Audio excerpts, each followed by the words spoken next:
গাজীপুর সদর উপজেলার ভবানীপুর এলাকায় মোহাম্মদিয়া গ্রুপের এমজি নেট প্লেয়ার লিমিটেড কারখানার ৫৭ জন শ্রমিককে বিনা নোটিশে ছাঁটাই করা হয়েছে বলে অভিযোগ উঠেছে।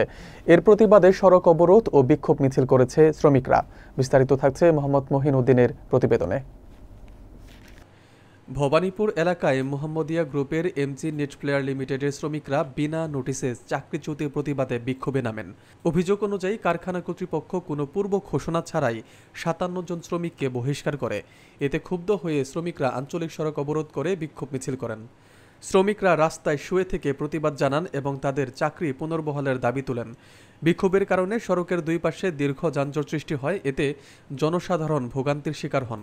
শ্রমিকরা জানান, চাকরি ফিরিয়ে না দেওয়া পর্যন্ত আন্দোলন অব্যাহত থাকবে। তাদের দাবি, বিনা নোটিশে চাকরি থেকে ছাঁটাই করা অন্যায় এবং তাৎক্ষণিকভাবে তাদের কাজে যোগদানের সুযোগ দিতে হবে।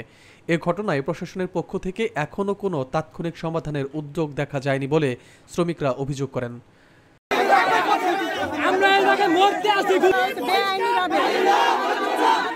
ছাঁটাই করতে চায়, তাদের দেনা পাওনা বুঝায় তাদের ছাঁটাই করে দেয়, এটাই আমাদের দাবি। তাদের আজকে আমাদের শ্রমিক ছাঁটাই করছে, অন্যায়ভাবে শ্রমিক ছাঁটাই করছে।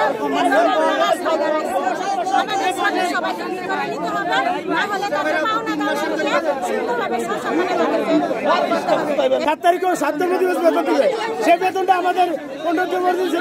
এমজি নেট প্লেয়ার মোহাম্মদী গ্রুপ আনিসুল হক, উনি যাদেরকে রেখে গেছে এরা হলো অমানুষ, ফেরাউনের বংশধর। আমাদের ৫৭ জন শ্রমিককে বেআইনিভাবে উদ্দেশ্যমূলকভাবে পরিকল্পিতভাবে ছাঁটাই করা হয়েছে। আমাদেরকে পাওনা দাওনা দিতেছে না, চাকরিও দিতেছে না, আরো বিভিন্নভাবে আমাদেরকে হ্যারাসমেন্ট করতেছে।